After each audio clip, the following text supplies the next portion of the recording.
নমস্কার আমার প্রিয় বন্ধুরা, মৈত্রী ব্লগ থেকে তোমাদের সবাইকে স্বাগত জানাচ্ছি। আজকে আমি তোমাদের কাছে নিয়ে এসেছি নতুন একটা রেসিপি, পটল দিয়ে ধোকার ডালনা। পটল দিয়ে ধোকার ডালনা কেমন ভাবে তৈরি করছি তোমরা রেসিপিটা কিন্তু প্রথম থেকে শেষ অবধি দেখবে। তোমরা দেখলে বুঝতে পারবে আমি কিভাবে তৈরি করছি। রেসিপিটা ভালো লাগলে নিশ্চয়ই তোমরা লাইক শেয়ার সাবস্ক্রাইব করতে ভুলবে না। পটল দিয়ে ধোকার ডালনা।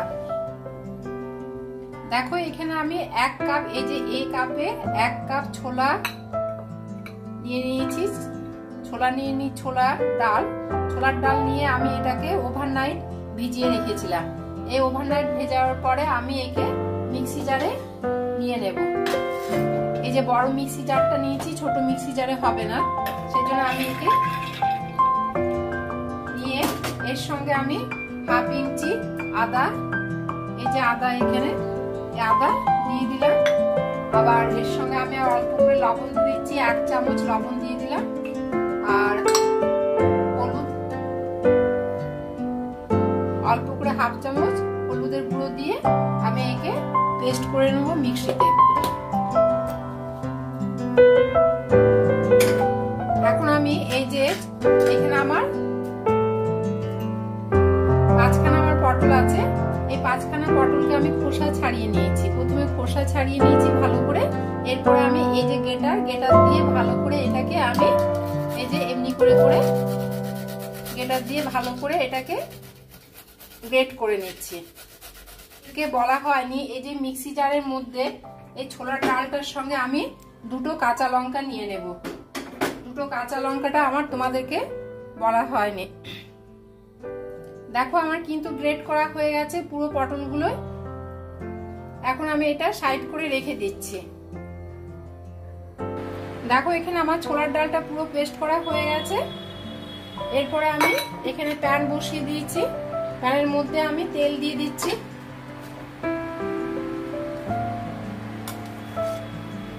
সাদা তেল দিলাম, রিফাইন্ড অয়েল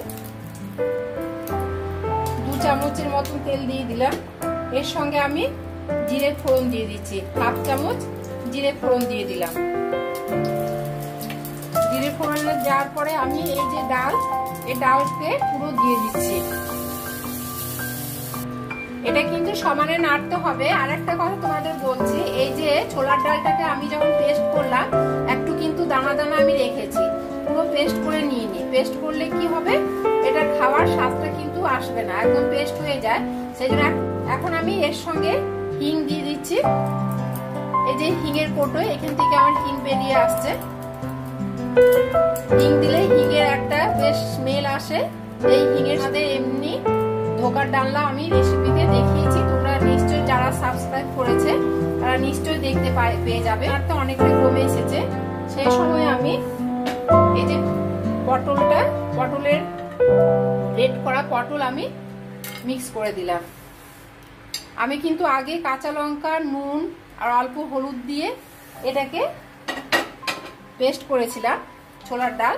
এখন আবার আমি অল্প করে নুন দিয়ে দিচ্ছি, লবণ দিয়ে দিচ্ছি 1/2 চামচ, 1/2 চামচেরও কম লবণ দিলাম আগে যেহেতু দিয়েছি বলে। আর হলুদ 1 চামচ দিয়ে দিলাম। দিয়ে আবার আমি ভালো করে এটাকে নাড়তে থাকবো। সমানে নাড়তে হবে, নইলে লেগে যাওয়ার ভয় থাকবে। 1/2 চামচের মতন আমি মিষ্টি দিয়ে দিলাম, কারণ এটার সঙ্গে মিষ্টি না দিলে একটু ভালো লাগবে না, তাই অল্প করে 1/2 চাকে একবারে কম করে রেখেছি। দেখো পাওয়ারটা কম করে রাখলে কি হবে, এটা কিন্তু পুড়ে যাবে না, তাড়াতাড়ি গিয়ে নেড়ে যাচ্ছি। দেখো এখানে আমার ডোটা তৈরি হয়ে গেছে। দেখো কি, এটা নামিয়ে রাখছি। এর আগে আমি এই যে এখানে একটা বড় থালা নিয়ে নিয়েছি। বড় থালার মধ্যে আমি তেল দিয়ে দিচ্ছি। তেল দিয়ে ভালো করে তেলটাকে ছড়িয়ে দিলাম, ভালো করে হাত দিয়ে ছড়িয়ে দিয়েছি। দিয়ে এরপরে এখানে এর মধ্যে দিয়ে দেব, পুরোটাই দিয়ে দিলাম। দিয়ে এমনি করে একটু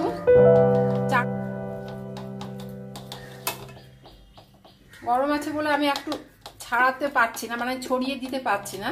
এটাকে এমনি করে করে ছড়িয়ে দিয়ে ঠান্ডা করব। দেখো আমার ধরনের।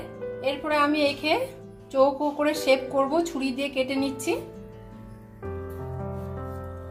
যে যেমন শেপ করতে পারে, বরফি আকারেও করা যায়, এমনি করে বরফি করেও করা যাবে, আবার চৌকো শেপ করেও করা যায়।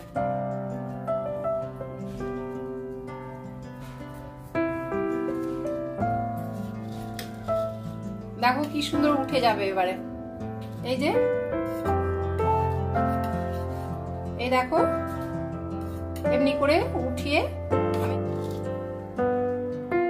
দেখো। এরপর আমি প্যান বসিয়ে দিয়েছি। এই প্যানের মধ্যে আবার তেল দিয়ে দিচ্ছি 1 চামচ 2 চামচ।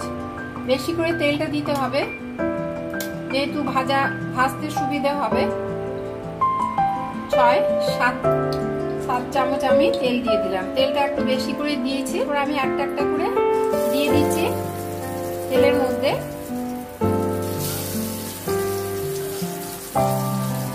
একসঙ্গে আমি করে দেখো এগুলো ভাজা হয়ে গেছে। এরপরে এগুলোকে এই যে একটা একটু ব্রাউন কালার হয়েছে, ব্রাউন কালার করে আমি কিন্তু এগুলোকে উঠিয়ে রাখবো। এরপরে বাদ বাকিগুলো এইভাবে আমি ভেজে নিচ্ছি।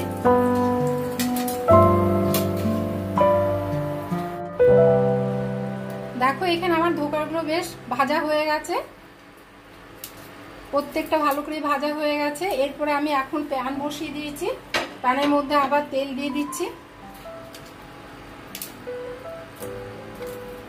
প্যানের মধ্যে তেল দিয়ে দিলাম।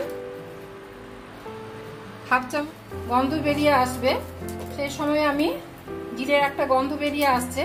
এখন আমি আদা পেস্ট 1 চামচ দিয়ে দিলাম। আদাটা একটা কাঁচা গন্ধ থাকে, তাই অল্প করে একটু ভেজে নিচ্ছি।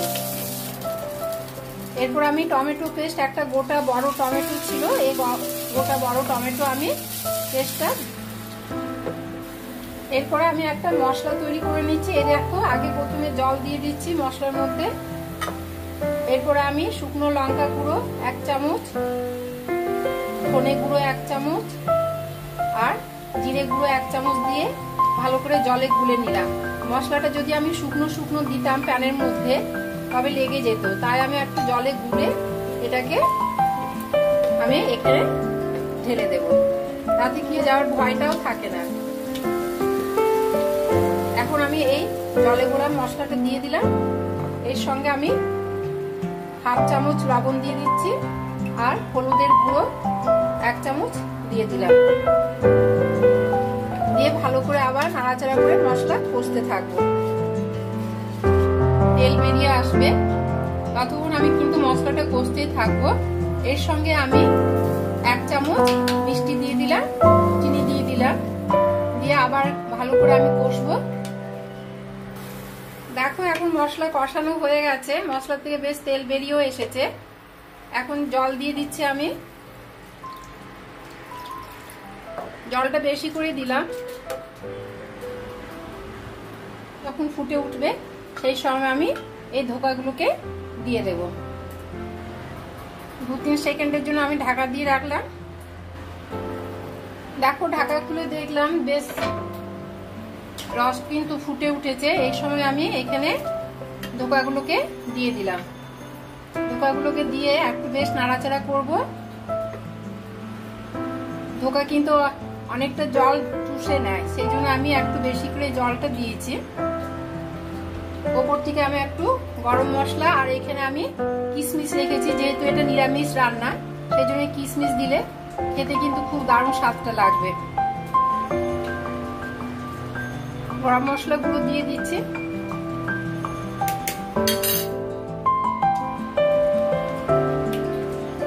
করলাম একটু পাওয়ারটা বাড়িয়ে দিয়ে আমি একটু যাতে স্মেলটা, গরম মশলার স্মেল চারধারে স্প্রেড করে যায়, সেই জন্য একটু ঢাকা দিয়ে রাখলাম।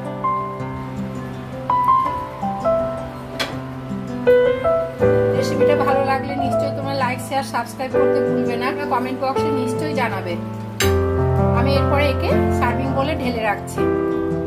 দেখো আমি সার্ভিং প্লেটে ঢেলে রেখেছি। কেমন হয়েছে তোমরা নিশ্চয়ই জানাবে। ভিডিওটা ভালো লাগলে লাগলে নিশ্চয়ই তোমরা সাবস্ক্রাইব করতে ভুলবে না। এছাড়া পাশে যে বেল বাটন আছে সেটা প্রেস করলে তোমরা আমার অন্যান্য রেসিপিগুলো দেখতে পেয়ে যাবে নোটিফিকেশনে। কমেন্ট বক্সে নিশ্চয়ই তোমরা জানাবে কেমন হয়েছে। আজকে এই পর্যন্ত, পরে রেসিপি নিয়ে তোমাদের কাছে আবার ফিরে আসবো।